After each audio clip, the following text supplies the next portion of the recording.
धामी के निर्देश के बाद बड़ी कार्रवाई। यूकेपीएससी पेपर लीक मामले में 9 के खिलाफ मुकदमा दर्ज। सीएम बोले प्रदेश के युवाओं के साथ नहीं होने देंगे अन्याय।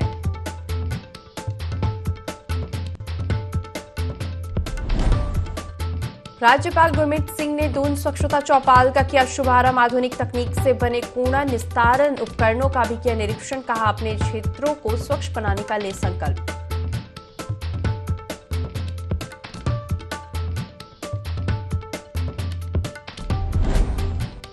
मुख्यमंत्री पुष्कर सिंह धामी ने गणतंत्र दिवस परेड में उत्कृष्ट प्रदर्शन करने वाले एनसीसी कैडेट्स और आरडीसी दल को किया सम्मानित। कहा युवा स्वयं में लीडरशिप का करे विकास।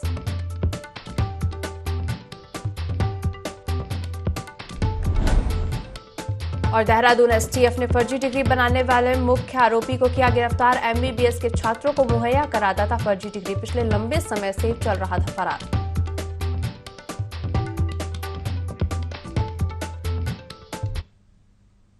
देवभूमि लाइव में आपका स्वागत है। मैं हूं आपके साथ दिव्या। बुलेटिन की शुरुआत करेंगे खबरों के साथ। मुख्यमंत्री पुष्कर सिंह धामी ने अपने आवास पर कार्यक्रम का आयोजन किया, जिसमें गणतंत्र दिवस के अवसर पर उत्कृष्ट प्रदर्शन करने के लिए लोगों को सम्मानित किया। मुख्यमंत्री धामी ने एनसीसी कैडेट्स और आरडीसी दल को सम्मानित किया और कहा कि एनसीसी कैडेट्स देश को सुरक्षित रखने वाले भविष्य हैं। इस पर प्रधानमंत्री नरेंद्र मोदी विशेष ध्यान दे रहे हैं और आने वाले समय में 1 लाख नए कैडेट्स तैयार हो जाएंगे। साथ ही कहा कि उत्तराखंड की झांकी मानस खंड को प्रथम स्थान मिलने और भारत को G20 की अध्यक्षता मिलने पर गर्व जताया।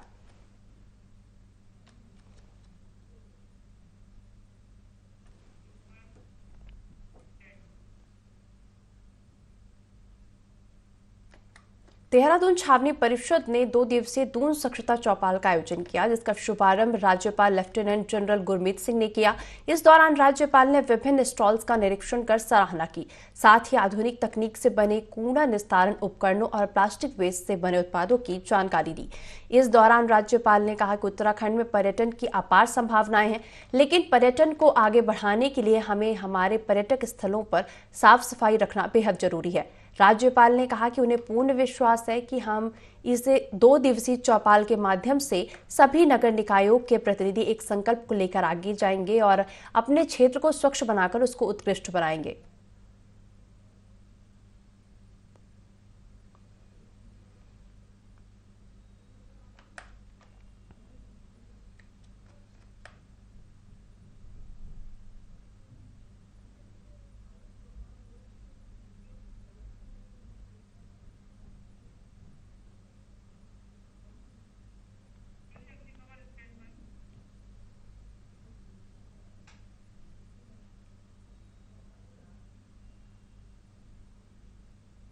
प्रदेश में हाथ से हाथ जोड़ो यात्रा को सफल बनाने के हल्द्वानी में कांग्रेसी कार्यकर्ताओं की बैठक आयोजित हुई, जिसमें नेता प्रतिपक्ष यशपाल आर्य, विधायक सुमित समेत तमाम कांग्रेस नेता मौजूद रहे। यशपाल आर्य ने भाजपा सरकार पर राज्य के अंदर भ्रष्टाचार और घोटाले के आरोप लगाए।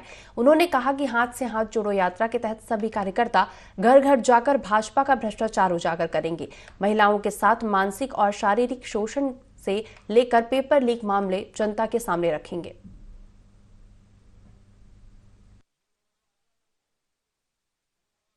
जो भारत जोड़ो यात्रा है, उसकी जो भव्यता, उसका जो संघर्ष राहुल जी ने करा, तपस्वी तौर पे वो देश में निकले एकता और अमन चैन का संदेश लेके। अब उसी श्रृंखला में हाथ से हाथ जोड़ो, हर घर तक, हर बूथ तक, हर व्यक्ति तक कांग्रेस पार्टी का संदेश, हमारे सम्मानित अध्यक्ष जी का, हमारे सम्मानित राहुल जी का, एक केंद्रीय चार्जशीट, एक प्रांतीय चार्जशीट। और मैं भी सुझाव भी देने वाला हूँ, विधानसभा वार भी जो अभाव रहे हैं और जो कमियां रही हैं, चाहे विकास की बात करें, बेरोजगारी की बात करें, महंगाई की बात करें, इन सारे मुद्दों को उठाकर हम घर घर तक जाएंगे। इससे कांग्रेस को भी मजबूती मिलेगी और जनता को भी लगेगा कि आज एक मुश्किल समय, मुश्किल घड़ी में जनता के साथ कांग्रेस खड़ी। आज जिस तरह से प्रचंड बहुमत मिला है राज्य सरकार को, उसके बावजूद इस राज्य में विकास की गति धीमी हो चुकी है। महंगाई चरम सीमा पर है, बेरोजगारी बढ़ती जा रही है, नौजवानों का भविष्य अंधकारमय है और दलित, शोषित, वंचित जो अल्पसंख्यक समाज है वो डरा हुआ महसूस कर रहा है। आज जरूरत है डर और भय को खत्म करने की। जो घृणा और नफरत का बीज भारतीय जनता पार्टी की केंद्र सरकार ने, राज्य सरकार ने बोया है, उससे एक दहशत का माहौल है। उसको बताने के लिए हाथ से हाथ जोड़ो यात्रा का हमने शुभारंभ भी किया है और निश्चित रूप से हम बूथ स्तर तक जाएंगे। हमने चार्जशीट तैयार की है राज्य सरकार के खिलाफ और केंद्र सरकार के खिलाफ, वो जनता को बताएंगे। उधम सिंह नगर के तराई पश्चिम वन प्रभाग के फोटो रेंज में 2 दिवसीय वर्ल्ड फेस्टिवल मनाया गया। इस बीच डीएफओ के नेतृत्व में एक कार्यक्रम का आयोजन किया गया, जिसमें वन विभाग के सभी अधिकारी, कर्मचारी सहित स्कूली बच्चे और स्थानीय लोग मौजूद रहे। इस दौरान डीएफओ प्रकाश चंद्र आर्य ने बताया कि सरकार ने फोटो को टूरिज्म जोन बनाया है। इसका सबसे ज्यादा फायदा स्थानीय लोगों को मिलना चाहिए, जिसके लिए लगातार प्रयास किया जा रहा है और स्थानीय लोगों को जोड़ने की कोशिश की जा रही है। वही कार्यक्रम के जरिए बच्चों को और गाइडों को जागरूक किया गया, जो कि बाहर का टूरिस्ट यहां पर आए वह अच्छी यादें लेकर जाएं।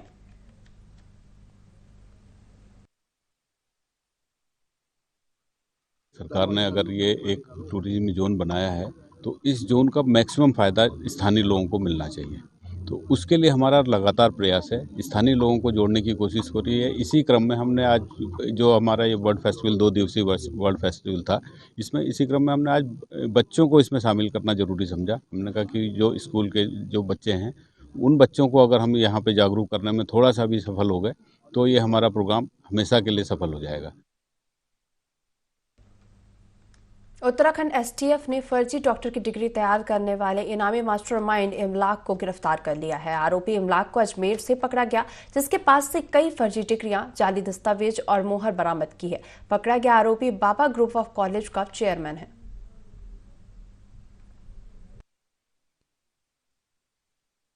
इसको एसटीएफ ने विगत माह में जब क्रैक किया था, उस तभी से इसका जो मुख्य मास्टरमाइंड है इमलाक, वो फरार था और इस पर एसएसपी देहरादून महोदय के द्वारा 25,000 का इनाम घोषित किया गया था। इसी संबंध में हमें जो सूचना मिली थी कि यह राजस्थान में अजमेर जिला में रह रहा है, टीम गठित की थी और जिसमें इंस्पेक्टर कलाम और इनकी टीम वहां पर भेजी गई थी। उसने कल 2 तारीख को इसे किशनगढ़ जनपद अजमेर राजस्थान से गिरफ्तार किया था और इससे काफ़ी मात्रा में जो फर्जी डिग्रियां हैं, मोहरें हैं, ये प्राप्त हुई हैं और यह इस अन्य काफ़ी यूनिवर्सिटीज़ की डिग्री भी BAMS के संबंध में बना रहा था। इसको गिरफ्तार करके जो SIT गठित की गई है विवेचना के लिए, उसके सुपुर्द कर दिया गया है और फर्दर जो विवेचना है इस संबंध में SIT के द्वारा की जाएगी। हल्द्वानी के MBPG कॉलेज के ABVP छात्र संघ ने अपनी मांगों को लेकर छत पर आत्मदाह करने की मांग की। छात्र संघ का आरोप है कि कॉलेज प्रशासन ने अखिल भारतीय विद्यार्थी परिषद के जिला अधिवेशन की अनुमति दे दी, लेकिन प्रशासन के दबाव में आकर कॉलेज ने अनुमति को रद्द कर दिया। वहीं छात्र संघ के पूर्व पदाधिकारियों ने छात्र संघ के लोगों को समझाने की कोशिश की।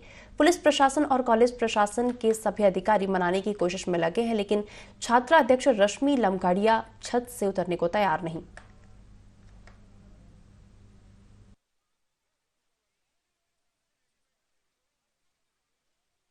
चल रहा था, जिसमें छात्र संघ एक कार्यक्रम को लेकर लगातार विरोध कर रहा था। पूरी की पूरी छात्र संघ इस पर विरोध पर थी, जिस पर महाविद्यालय ने एक लिखित में एक दे दिया गया था, सूचना दे दी महाविद्यालय ने। जो जिन्होंने कार्यक्रम की अनुमति मांगी थी, उन्हें एक लिखित में सूचना दे दी गई थी कि भैया आपका ये कार्यक्रम महाविद्यालय के भीतर नहीं हो सकता है, क्योंकि आप इसमें प्रतीत होता है कि संगठन का कोई कार्यक्रम कर रहे हैं, पहली बात। और दूसरी बात, यदि आप संगठन का कार्यक्रम नहीं भी कर रहे हैं, आप अगर कोई भी कार्यक्रम कर रहे हैं तो उस पर यदि छात्र संघ आपत्ति करता है तो ये कार्यक्रम तब भी संभव नहीं है। ये कॉलेज के द्वारा लिखित में दिया गया था। उसमें कॉलेज ने साफ साफ लिखा था कि सारे पदाधिकारियों की सहमति हस्ताक्षर के बिना ये कार्यक्रम नहीं होगा। ये बात थी आज दिनांक तक थी। और देखिए कि कितनी बड़ी विडंबना है कि कल कार्यक्रम होना है और कल कार्यक्रम होना है, उसके बाद आज दोबारा पुनः एक मीटिंग होती है और उसमें तय कर दिया जाता है कि सीधे कि भैया ये कार्यक्रम होना है। तो ये पूरी तरह से छात्र संघ के सारे पदाधिकारियों को गुमराह करने के लिए जो इतने दिन घुमाया गया, आज ये आवेश में आकर इस तरह की हरकतें कर रहे हैं, जिसका हम भी कह रहे हैं कि विरोध करने का इनका हक है, पर इस तरह से नहीं करना चाहिए। हम भी कोशिश कर रहे हैं कि इस तरह से नीचे उतर। जो हमारा प्रोग्राम है कल जिला सम्मेलन, इसमें हमने मेधावी छात्रों को सम्मान करना है MBPG कॉलेज के। तो हमने सोचा है कि कॉलेज के छात्र हैं तो कॉलेज के अंदर ही सम्मानित हो। अब ये कोई बात ही नहीं है कि हम बाहर प्रोग्राम करें या किसी बैंकेट हॉल में करें, ये तो खाली कहने की बातें हैं। छात्रों का संगठन है, विद्यार्थी परिषद छात्रों के बीच में काम करता है। हमेशा छात्रों के बीच में 362 दिन रहने वाला संगठन है, तो छात्रों के बीच में ही प्रोग्राम भी होगा कॉलेज के अंदर। ये नहीं है इसमें कोई बाहरी संगठन का इन्वॉल्वमेंट है। विद्यार्थी परिषद हमेशा छात्राओं के लिए बना हुआ है, कॉलेज में काम कार्य करता है हमेशा। हमारे पास परमिशन है कॉलेज की, सभी की। हमने जिला प्रशासन से भी परमिशन ले रखी है और कैंसिल होता है तो फिर हम विद्यार्थी परिषद इसमें आंदोलन करेगी। सबसे पहले हम सभी को समझना होगा, विद्यार्थी परिषद कोई राजनीतिक संगठन नहीं है, स्टूडेंट ऑर्गेनाइजेशन है और यहाँ पर राजनीतिक कार्यक्रम हो रहे हैं। और आपको सभी को पता होगा कि हमारा प्रतिभा सम्मान समारोह है। जिस तरीके से वो छत में चढ़े, अगर हमारा कार्यक्रम नहीं होगा हमारे पास परमिशन होने के बाद, तो दूसरी छत में हम भी चढ़ेंगे, हम भी आत्मदाह का प्रयास करेंगे, जबकि हमारे पास तो ऑलरेडी परमिशन पड़ी है, प्राचार्य की परमिशन हमारे पास पड़ी है। तो ये देखो, ये जो भी उनको सलाह दे रहा है ये बहुत गलत सलाह दे रहा है। मैं कहना चाहूँगा कि स्टूडेंट ऑर्गेनाइजेशन है, इसमें सभी का सहयोग होना चाहिए। और मैं सबसे बड़ी चीज़ यहाँ पर यह है कि ऐसा कौन सा नियम है कि छात्र संघ पदाधिकारी तय करेंगे कि कॉलेज देना है कि नहीं देना है, क्योंकि छात्र संघ कॉलेज के अंदर तो प्राचार्य का हक होता है और प्राचार्य ने हमको परमिशन दे रखी है, हमने पूरी तैयारियां कर रखी है। अगर हमको ऐसा होता तो पहले ही मना कर देते हम लोग। देवाल विकास खंड में चमोली हाइड्रो पावर कंपनी के खिलाफ ग्रामीणों का गुस्सा फूटा है। दरअसल कैल नदी के डैम साइट पर निर्माण कार्य में लगातार अवैध खनन हो रहा है, जिसके कारण सरकार को लाखों का चूना लग रहा है। ग्रामीणों ने कहा कि कंपनी सोशल वेलफेयर के नाम पर प्रभावित गांवों की उपेक्षा कर रही है। कंपनी के मनमाने रवैये से सरकार को नुकसान हो रहा है। कंपनी ने प्रभावित गांवों में विकास के जो वादे किए थे वो आज तक पूरे नहीं किए गए। वहीं जिला अधिकारी मौके पर मुआयना कर चुके हैं, जिसके बाद भी कंपनी पर कार्रवाई नहीं हुई।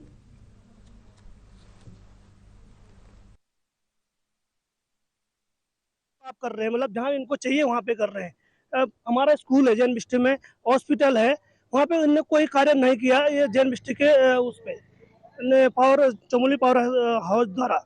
सबसे बड़ी चीज़ ये है कि पर्यावरण को सबसे ज़्यादा नुकसान है। जो हमारी नदियां हैं आज तक इनने एक बूंद पानी नहीं छोड़ते हैं, जिससे कि हमें शव लेकर के देवाल आना पड़ता है। जो इनका एक मैनेजिंग फंड होता है, वो फंड में से कभी 1 रुपया खर्च किसी गांव वालों को बेनिफिट नहीं दिया गया है। जिससे ये हमने एक एप्लीकेशन लिखी इनको कि इस फंड में से जो आपने जहाँ जहाँ काम लगा रखा है, जहाँ जहाँ आपने काम किया है, कृपया उसकी लिस्ट दें।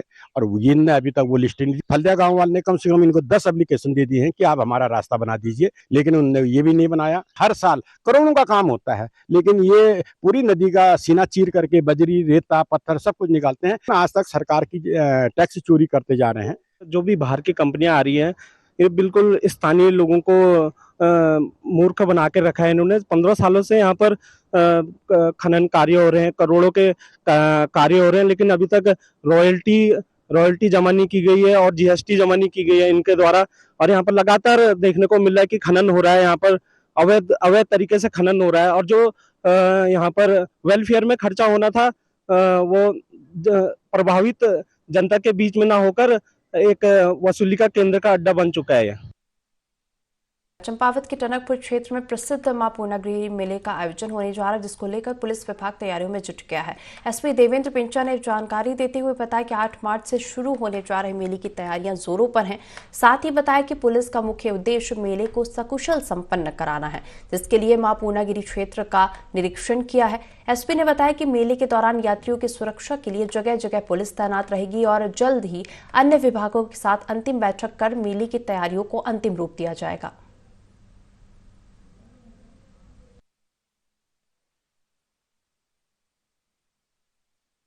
है पूर्णागिरि मेला, ये 8 मार्च से इसका शुभारंभ होना है और उसके लिए पुलिस ने पहले से अभी तैयारियां शुरू कर दी है। मेरे द्वारा भी कल इसमें विजिट किया गया था और पूरी व्यवस्थाएं देखी गई थी कि इसमें अब हम और क्या कर सकते हैं। इसके साथ साथ पार्किंग की व्यवस्था और किस तरह टैक्सी संचालन, उसके बारे में एक बार पुनः मीटिंग होनी है। हालांकि वो बातें लगभग फाइनल हो गई है।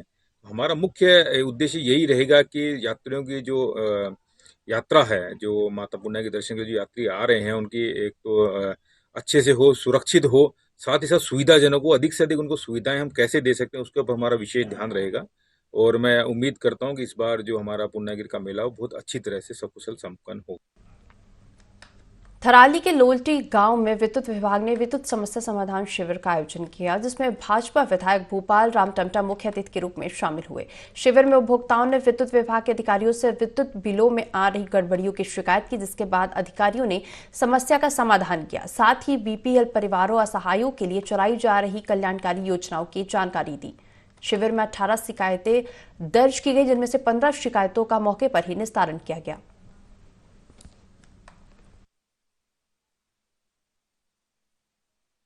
मुख्यमंत्री जी का धन्यवाद करूंगा। ग्रामीण क्षेत्रों में इस प्रकार की समाधान के जो कैंप लगे हैं विभागीय स्तर पर, तो बहुत सारे लोगों को इससे राहत मिल रही है। लोग अपनी समस्या को रख रहे हैं और क्योंकि मैं समझता हूँ कि ग्रामीण क्षेत्रों में कभी कभार जानकारी के अभाव में लोगों को विद्युत के भुगतान में बहुत दिक्कत भी होती है। कभी कभार बिल ज़्यादा आ जाते हैं, उस समस्या का भी समाधान हो जाता है और साथ साथ जानकारी भी लोगों को मिलती है। तो बहुत अच्छा, मैं इस पहल को बहुत ही सराहनीय कहूँगा। और विभागीय सारे अधिकारी आए हैं, कर्मचारी आए हैं, यहाँ पर अधिशासी अभियंता आए हैं, सहायक अभियंता आए हैं और अभियंता आए हैं, सारा स्टाफ यहाँ पर आया है और लोगों से मिल रहे हैं, तो बहुत अच्छा प्रयास है। 2 बिजली बिलों के संबंध में और 10 मीटर के संबंध में समस्याओं का निराकरण कर दिया गया है। कुछ तोकों में बंच केबल प्रयोजन के लिए अनुरोध किया गया है, उसके लिए अनुबंध प्रक्रिया बाकी प्रारंभ है और जल्दी अनुबंध होने के बाद उस कार्य को पूर्ण करा दिया गया। चंपावत में किसानों की समस्याओं को हल करने के लिए अधिकारी जरूरी कदम उठा रहे हैं, जिसके चलते टीएम नरेंद्र सिंह भंडारी के साथ विभिन्न कृषि विभागों और जिले के प्रगतिशील किसानों के साथ बैठक की गई, जिसमें आय दोगुनी करने और सरकारी योजनाओं के माध्यम से लोगों को लाभ पहुंचाने पर बातचीत की गई। इस बैठक में किसानों ने अपने विभिन्न समस्याओं को साझा किया।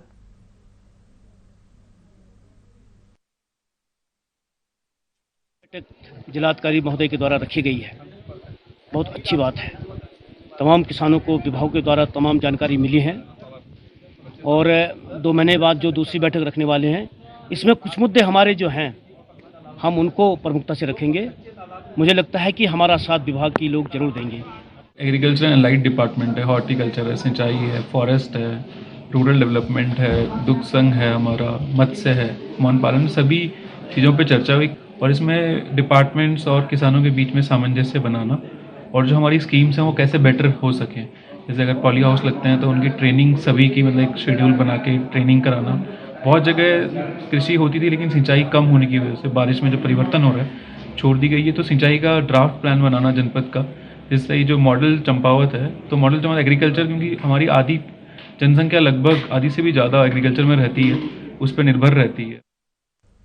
हर साल विश्व भर में 2 फरवरी को नम भूमियों के संरक्षण के लिए नम भूमि दिवस मनाया जाता है, जिसकी शुरुआत 2 फरवरी 1971 को ईरान में हुई थी, जिसके चलते नैनीताल के रामनगर में नम भूमि के संरक्षण के लिए संधि उपलक्ष्य कार्यक्रम आयोजित किया गया। इस अवसर पर तराई पश्चिमी वन प्रभाग और द कॉर्बेट फाउंडेशन ने संयुक्त कार्यक्रम का आयोजन किया, जिसका शुभारंभ वन प्रभागीय अधिकारी ने किया। इस कार्यक्रम में नम भूमियों और प्रवासी पक्षियों के महत्व, योगदान और संरक्षण की चुनौतियों पर जानकारियां साझा की गई।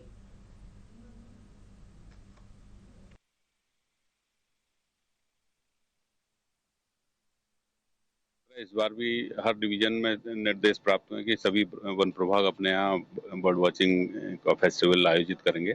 पहले जो जैसा बर्ड वॉचिंग फेस्टिवल होता था स्टेट लेवल पे एक होता था, तो उससे बहुत ज़्यादा सभी लोगों की भागीदारी नहीं हो पाती थी, इसलिए इस बार ये तय किया गया कि हर डिवीजन अपना अपना बर्ड वॉचिंग फेस्टिवल करेगा।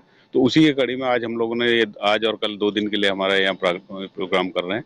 तो आज हमारा यहाँ पे तुमड़िया डैम पे जो मेहमान पक्षी हैं उनका अवलोकन करने के लिए हमारे स्टाफ के लोग और हमारे जो फाटो जोन के गाइड्स हैं वो लोग सब इकट्ठा हैं। उसके अलावा कल को हमारा फाटो में प्रोग्राम है, उसमें हम स्कूल के बच्चों को विशेष तौर पर और उसके साथ में जो आसपास के ग्रामीण हैं, उसके बाद गाइड्स हैं, बाकी लोकल लोगों को उसमें कल बुलाएंगे और उनको बर्ड वॉचिंग के बारे में और उसको रोजगार से जोड़ने के लिए और संरक्षण के बारे में उनको जानकारी देने के लिए ये प्रोग्राम किया जा रहा है। पर्यटन मंत्री सतपाल महाराज ने पौड़ी गढ़वाल के बिलखेत में पैराग्लाइडिंग का शुभारंभ किया। इस दौरान पर्यटन मंत्री खुद भी पैराग्लाइडिंग का लुत्फ उठाते नजर आए। वहीं सतपाल महाराज ने कहा कि पैराग्लाइडिंग से स्थानीय लोगों को रोजगार भी मिलेगा।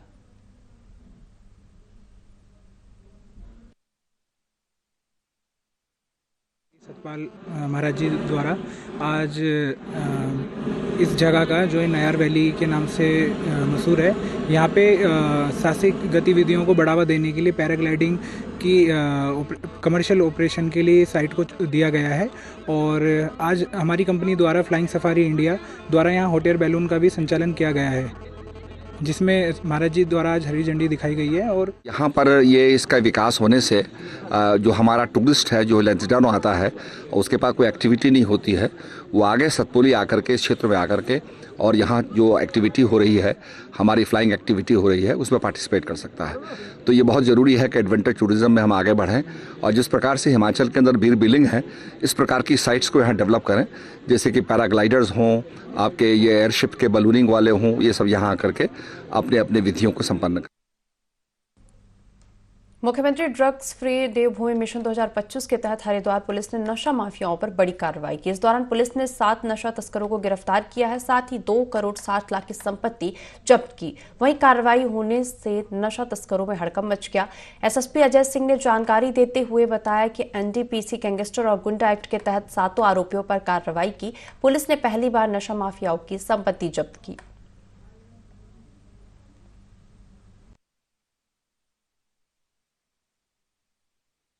नशे के विरुद्ध जो हमारा ड्रग फ्री देवभूमि अभियान है 2025, उसके तहत जो ऐसे नशा तस्कर जो लगातार नशे में लिप्त थे और अवैध संपत्ति अर्जित कर रहे थे, उन पे कार्रवाई करते हुए हमने 7 ऐसे नशा तस्करों को चिन्हित किया, माफियाओं को जो लगातार निरंतर इसमें लिप्त थे, और उनकी 2 करोड़ 60 लाख की चल और चल संपत्ति को इसमें जो है निरुद्ध करते हुए रिपोर्ट हमने सक्षम अथॉरिटी दिल्ली को प्रेषित कर दी है। बनबसा पुलिस ने 1 महीने पहले हुई चोरी का खुलासा किया है। वहीं पुलिस ने चोरों के कब्जे से चोरी का सामान बरामद किया है। बता दें कि 30 दिसंबर को चोरों ने एक व्यक्ति के घर में घुसकर सोने चांदी के कई जेवरात सहित नकदी चुराकर फरार हो गए। फिलहाल पुलिस ने मामले में एक आरोपी को गिरफ्तार किया, जिसके खिलाफ पुलिस ने विभिन्न धाराओं में मामला दर्ज कर जेल भेज दिया है।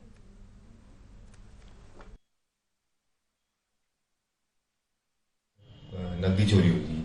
इस संबंध में थाना बनबसा में एफआईआर पंजीकृत करके और इसके खोजबीन के लिए टीमें लगाई गई थी। उसमें सर्विलांस टीम भी थी, मैनुअली भी टीम काम कर रही थी। एक व्यक्ति जो उसी गाँव का रहने वाला था, आशीष, तो वो संदिग्ध और प्रतीत हुआ और उससे पूछताछ की गई तो उसके द्वारा स्वीकार किया गया था कि उसके द्वारा ये चोरी की गई थी। और जो आशीष व्यक्ति हमने जिसको गिरफ्तार किया था, तो उसके पास ही जो उसने ज्वेलरी चुराई थी वो ज्वेलरी भी बरामद हुई है। गिरफ्तार करके अग्रिम कार्रवाई के लिए न्यायालय पेश किया। उत्तराखंड में साइबर ठगी रुकने का नाम नहीं ले रही है। ताजा मामला कर्णप्रयाग थाना क्षेत्र का है, जहां एक महिला के एटीएम को बदलकर 61,000 रुपए की ठगी की गई। हालांकि अब इस मामले में कार्रवाई करते हुए पुलिस ने 2 आरोपियों को गिरफ्तार कर लिया है। मामले में सीओ ने बताया कि पीड़ित महिला की तहरीर पर पुलिस ने ठगों को गिरफ्तार किया है, जिनके कब्जे से 4800 रुपए नगद और एक स्कूटी बरामद की गई है। पुलिस ने बताया कि गिरफ्तार ठगों में से एक 2014 में भी ठगी की घटना पर गिरफ्तार हो चुका है। वहीं इस सफलता पर एसपी चमोली ने पुलिस टीम को 2500 रुपए इनाम देने की घोषणा की है।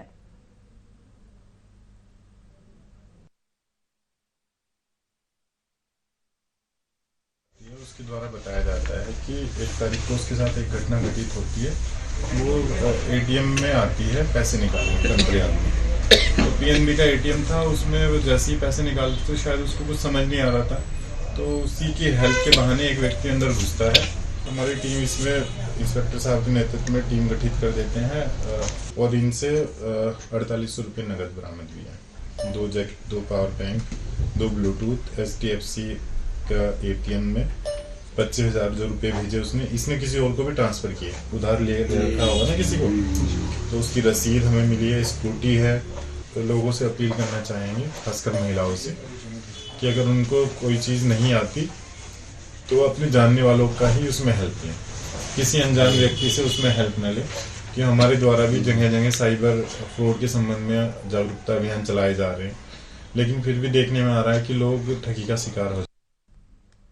हल्द्वानी में अशोका लेलैंड के कर्मचारी अपनी मांगों को लेकर कई दिनों से धरना प्रदर्शन कर रहे हैं, जिसके चलते कर्मचारियों ने स्मार्ट स्किल का पुतला फूंका। कर्मचारियों का कहना है कि स्मार्ट स्किल के माध्यम से रोजगार मेले का आयोजन किया गया, जिसमें अशोका लेलैंड ने करीब 300 कर्मचारियों की नियुक्ति की थी, मगर फर्जी डिग्री बताकर उनको वहां से हटा दिया गया। साथ ही कर्मचारियों ने बताया कि शिकायत करने पर उन्हें मानहानि की धमकी दी जा रही है। उन्होंने कहा कि मांगों पर ध्यान नहीं देने पर उग्र आंदोलन किया जाएगा।